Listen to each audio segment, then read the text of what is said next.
అంటే ప్రజల మీద అతను ఒక నేరం చేస్తే అతను ట్రాన్స్ఫర్ ఎలాగవుతుంది, ఇంకో దగ్గరికి వెళ్ళిపోయి చెయ్యి అన్నట్టుగా. సో అలాగే ఇతన్ని సస్పెండ్ అయితే చేశారు, అది సంబంధం లేదు. సస్పెండ్ నువ్వు చేస్తే అది నీ గవర్నమెంట్ వ్యవహారం, అతన్ని అరెస్ట్ చేయాలి యాక్చువల్గా. కానీ ఇప్పటివరకు అరెస్ట్ చేయలేదు. ఎందుకు అరెస్ట్ చేయలేదంటే అతను దుబాయ్ పారిపోయాడు అనే ఒక వార్త వస్తుంది.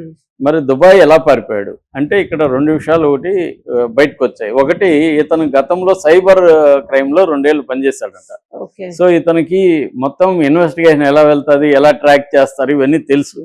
అందుకని ఇతను ఫోన్లు వాడడం మానేశాడు. ట్రాకింగ్ ఎలా చేస్తారో అవన్నీ ఇతనికి తెలుసు కాబట్టి తప్పించుకుంటున్నాడు అనేది ఒకటి. రెండవది, వెనుకొండ పోలీస్ స్టేషన్లో సిఐ ప్రభాకర్ మాత్రం సీరియస్గానే ఈమెని పిలుచుకెళ్ళి మెడికల్ ఎగ్జామినేషన్ చేయించాడు. తర్వాత మేజిస్ట్రేట్ దగ్గరికి తీసుకెళ్లి వాంగ్మూలం ఇప్పించాడు. ఇవన్నీ పకడ్బందీగా సిఐ చేస్తున్నాడు.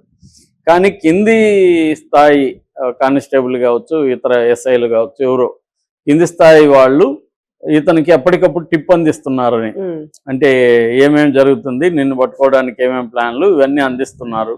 దానివల్ల కూడా అతను ఎస్కేప్ అవడానికి ఈజీ అయింది అనేది చెప్తున్నారు. మూడోది ఏంటంటే ఇవన్నీ కూడా డ్రామా, ఓన్లీ సస్పెండ్ చేసి అంటే ప్రజల ఆగ్రహాన్ని చల్లార్చడానికి ఊరికే ఒక డ్రామా. మామూలుగా అందరూ చేసే పని ఇది. అన్ని గవర్నమెంట్స్ ఏం చేస్తారు, ముందు సస్పెండ్ అంటారు, తర్వాత ఒక ఎంక్వైరీ అంటారు, ఇంకా గోల ఆగిపోతుంది. అప్పటి నుంచి మనం మర్చిపోయి ఇంకొక కేసులోకి వెళ్ళిపోతాం. అక్కడ ఏమైందో తెలియదు.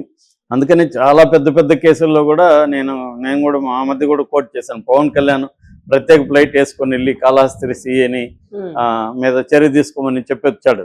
ఇప్పుడు వాళ్ళ గవర్నమెంట్ వచ్చింది, మరి ఆ సీఏ మీద ఇప్పుడు పవన్ కళ్యాణ్ ఎందుకు చర్య తీసుకోమని అడగట్లేదు? ఆమె 2 చెంపలు వాయి కొట్టింది. అంతకుముందు కూడా ఒక పేదల టిఫిన్ సెంటర్ని కొట్టి ఆమెని తీవ్రంగా కొట్టింది. అవన్నీ ఉన్నాయి. మరి ఆమె ఏమైంది? జస్ట్ ఆమెకేమి ఇచ్చారు తెలుసా? షో కాజ్ నోటీస్ ఇచ్చారు.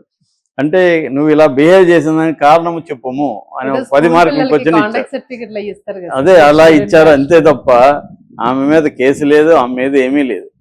ఇప్పుడు మరి వీళ్ళే ఉంది, పవన్ కళ్యాణ్ డిప్యూటీ సీఎం కదా, మరి ఆమె ఏమైంది అని ఆయన అడగాలి కదా, అడగట్లేదు. అప్పుడు వైసీపీ ఉన్నింది కాబట్టి ఈ డ్రామా చేసి వచ్చాడు.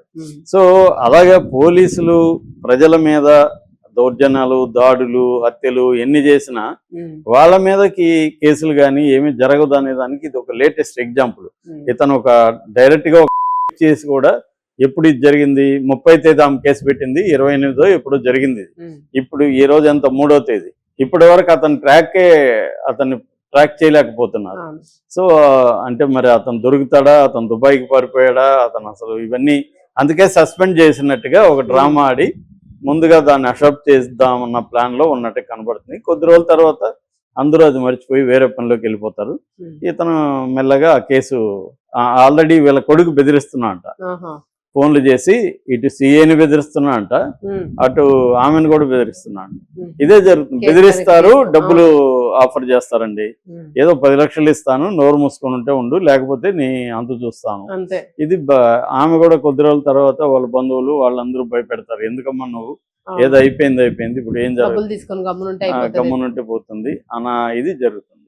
సో జనరల్ గా ఈ కేసులో ఇదే జరిగే అవకాశాలు ఎక్కువ ఉన్నాయి. వాళ్ళు అందుకనే ది క్యాన్ అనేది వాళ్ళకు ఉంటది. మేము చేయగలం, తప్పించుకోగలం కాబట్టి అనే ధోరణి వాళ్ళ మైండ్ సెట్ అది ఉంది కాబట్టి ఇంత ఈజీగా ఎవరినంటే వాళ్ళని కొట్టగలుగుతున్నారు, బెదిరించగలుగుతున్నారు.